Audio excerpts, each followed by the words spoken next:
Hi, welcome back to another episode of Ask My Buddy the Lawyer. Again, my name is Adam. I'm a lawyer. I'm licensed to practice law in the state of Illinois and in the Northern District of Illinois Federal Court. We got another really good question that was sent to us, which I think is particularly relevant, considering that the summertime tends to be the season of home renovations. So here's the scenario. You hire a contractor to do some work on your home. Contractor says it's going to take 6 weeks and he's going to start on this particular day. Now that day comes and goes and no work starts. You put some pressure on the contractor and the contractor shows up and finally starts working. However, the work is going very, very, very slowly. So now here you are 3 months later and the work still isn't done. And the question is what can you do about it? Well, first things first is you want to check the contract. The contract should lay out the terms of the agreement and should include provisions as to what you can do if either the work doesn't start on time, if the work isn't completed on time, if it's taken longer than he's promised, or if it's not up to the quality that he promised.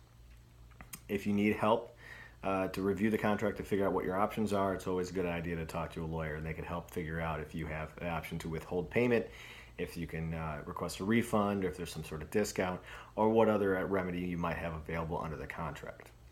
Now, if the contract doesn't say anything about what you can do in that scenario, don't worry. There are thousands of ways to get a contractor to do what they promised. You would be surprised at how effective the threat of a bad online review would be. Now, it's always a good idea to back up anything that the contractor says to you in writing. So if the contractor makes a promise to you and says he's going to start on a certain date, or if it's going to take a certain amount of time, or if he's going to do a certain thing, right after the conversation, the next chance you get, send him a quick email. It's just saying, "Hi, I'm writing to confirm our conversation today in which you said blah, blah, blah." Obviously, you want to say what he actually said and not blah, blah, blah. Then hold on to that email. Keep a copy of it just in case you need it later. Anyway, that's it for today. Remember, send your legal and business questions to us at My Buddy the Lawyer.